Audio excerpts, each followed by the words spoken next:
ओम श्री गुरु सत्ताई नमः। सभी को प्रणाम।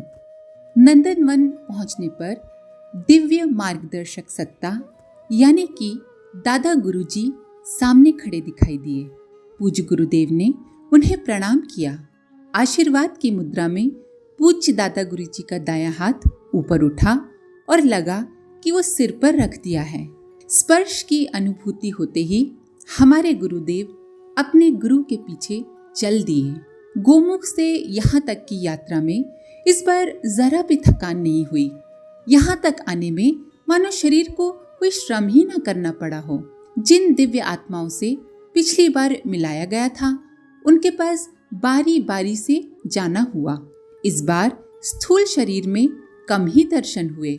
सिद्ध आत्माओं की सत्ता प्रकाश रूप में ही भासती है। आँख, कान, नाक, मुंह, हाथ आदि सभी अंग अवयव दिखाई दिए, लेकिन प्रकाश रूप में। पूज्य गुरुदेव कहा करते थे कि लगभग सभी ऋषि आत्माएं अपने सूक्ष्म शरीर से इसी क्षेत्र में निवास करती हैं। यात्रा में वे गुफाओं में दिखाई दी, लेकिन देश और काल से परे उन आत्माओं को स्थान विशेष की आवश्यकता नहीं है। किसी देहधारी को संदेश देना हो या अपना माध्यम बनाना हो तभी वे सूक्ष्म देह की रचना करती हैं। हम लोगों के शरीर 5 तत्वों से बने हैं: पृथ्वी, जल, वायु, आकाश और अग्नि। ऋषि सत्ताओं को अपने लिए इनमें से एक की भी आवश्यकता नहीं पड़ती। वे इन तत्वों के सूक्ष्म अंश से ही काम चला लेती हैं। इस सूक्ष्म अंश को तन्मात्रा कहते हैं। जब जिस स्तर का व्यक्ति सामने हो तब उसके अनुरूप 5 या उनसे कम 3, 4 और अगर सामने वाली आत्मा बहुत संस्कारवान हुई तो ऋषियों का एक तन्मात्रा से ही काम चल जाता है। जहाँ एक ही तन्मात्रा से काम चल जाता है वहाँ अग्नि तत्व का प्रयोग होता है। उस तन्मात्रा का उपयोग कर प्रकट हुई आत्मा तेजस शरीर धारण किए रहती है। दूसरी तन्मात्राओं का उपयोग करना पड़े तो रूप, गंध, तरंग और स्पर्श आदि की अनुभूति होती है।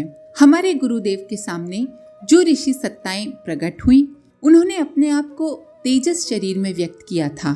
इस शरीर में ऋषि उसी रूप में दिखाई दिए जिसमें वे स्थूल देहधारी होने के वक्त रहे होंगे।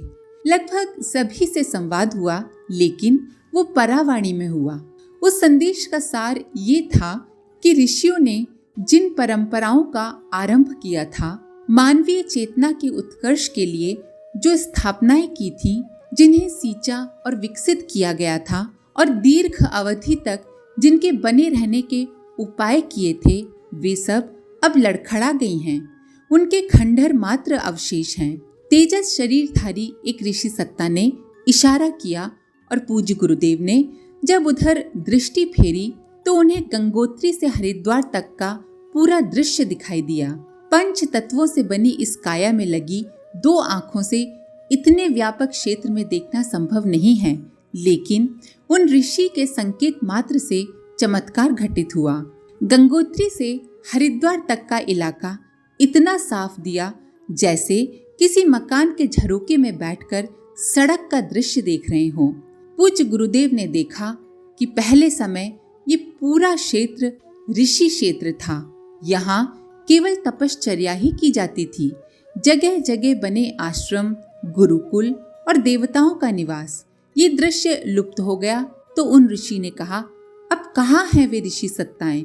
आश्रम और समाज को जीवंत तथा जागृत रखने वाले ब्राह्मण पुरोहित। स्पष्ट संकेत था कि खंडहर हो रही इन परंपराओं और स्थापनाओं का उद्धार करना है। मार्गदर्शक सत्ता यानी कि हमारे दादा गुरुजी ने अपने शिष्य यानी कि हमारे गुरुदेव की ओर से वचन दिया कि ये आपका काम करेगा।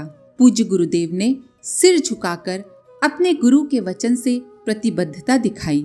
रास्ते में ही दादा गुरुजी ने पूज्य गुरुदेव को समझा दिया कि अनुष्ठान साधना आधी से ज्यादा पूरी हो गई है, बाकी साधना मथुरा में संपन्न करें।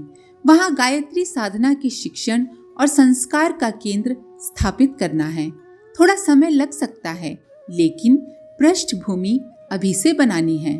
उसी सूक्ष्म देहधारी तपस्वी को बुलाया और उसे पूज्य गुरुदेव को यथास्थान पहुंचा देने के लिए कहा। ये तपस्वी दादा गुरुजी के दूत और सहायक की तरह काम करता दिखाई देता था। पूज्य गुरुदेव ने तपस्वी को इसीलिए वीरभद्र नाम दिया। आगे भी जहाँ जिक्र आता दादा गुरुजी के संदेश वाहक के लिए हमारे गुरुजी इसी नाम का इस्तेमाल करते। पूज्य गुरुदेव आगरा लौटे, देखा सब काम यथावत चल रहा है। उस महीने की पत्रिका छपकर बंटने के लिए तैयार थी। पत्रिका का कोई स्टाफ ही नहीं था। पूज्य गुरुदेव ने पूछा तो माताजी ने बताया कि कल तक 2 लड़के आया करते थे, वही दफ्तर के काम करते थे। शुरू के दिनों में जब वे आए और उनसे पूछा तो वे कहने लगे श्री राम जी ने काम पर रखा है। वही लड़के प्रेस जाते, प्रूफ पढ़ते और चिट्ठी पत्री करते। कल ही पत्रिका में रैपर लपेटकर उन पर पते लिखकर और टिकट लगाकर रख गए हैं।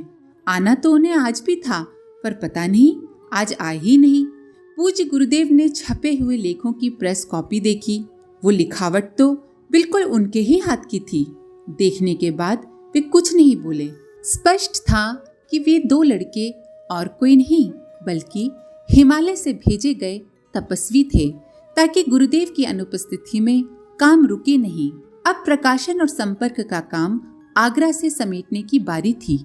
आगरा में बसने की तैयारी से पहले पूज्य गुरुदेव 2-4 बार ही मथुरा गए थे।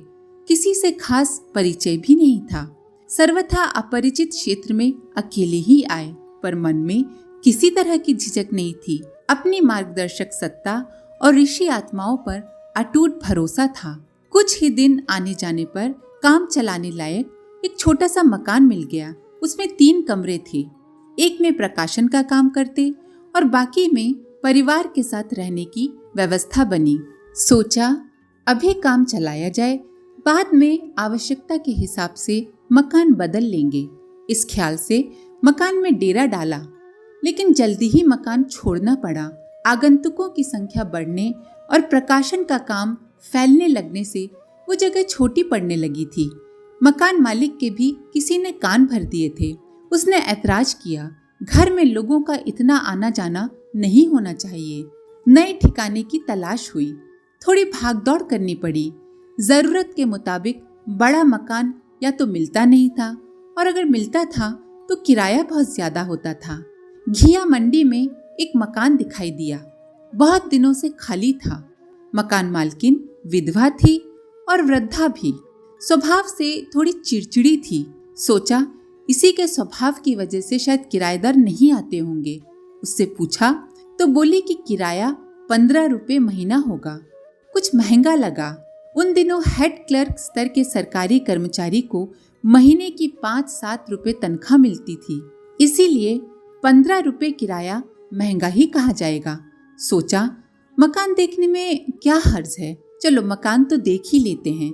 वृद्धा मकान पर ले गई और दरवाजा खोल दिया। मकान बहुत पुराना था, सालों से रंगाई पुताई नहीं हुई थी, पर मकान बहुत बड़ा था। 3 मंजिला था। कुल 15 कमरे थे।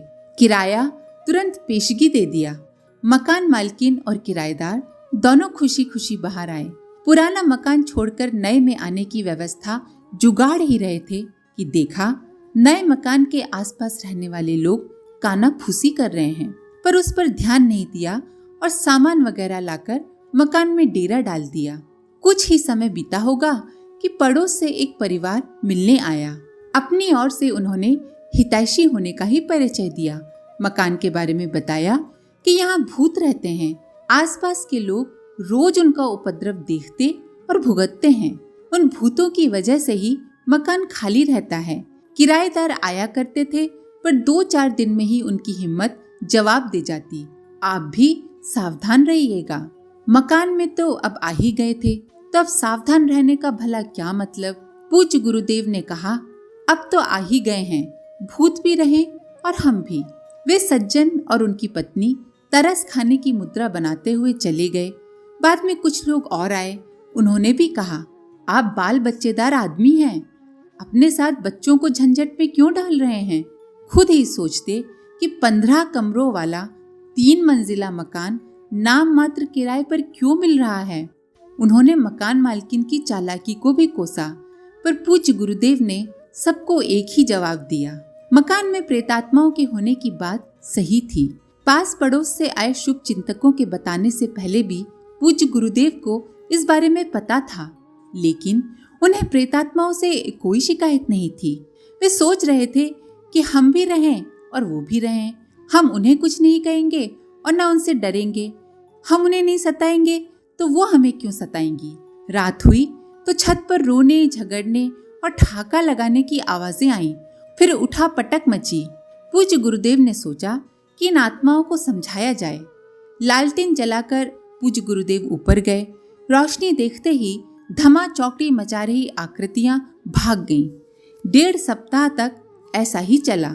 एक शाम पूज्य गुरुदेव ने छत पर ही चारपाई बिछा ली। रात 1 बजे ऊपर गए और चारपाई पर बैठ गए। लालटेन हाथ में थी। रोशनी देखकर प्रेतात्माएं भागने लगी तो गुरुदेव ने उन्हें पुकारा। आवाज सुनकर वे ठिठक गईं, जैसे किसी ने फंदा डालकर रोक लिया हो। पूज्य गुरुदेव बोले, आप लोग इस मकान में बहुत दिन से रह रहे हैं, सो आप मजे से रहें, लेकिन हमें भी रहने दें। ऐसा करें, ऊपर के 7 कमरों में हम नहीं आएंगे और नीचे के 8 कमरों में आप हमें तंग मत करना। इस प्रकार हम सभी मिलजुल कर रहें। किसी प्रेतात्मा ने कोई जवाब नहीं दिया, लेकिन उसके बाद कभी भी कोई धमा चौकड़ी नहीं सुनाई दी।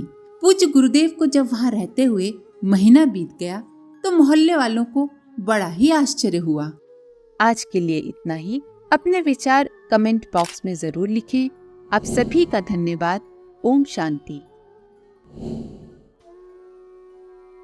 हमारे YouTube चैनल को सब्सक्राइब करें और बेल आइकन को दबाकर ऑल पर क्लिक करें ताकि आने वाले सभी वीडियोस की नोटिफिकेशन आपको मिलती रहे।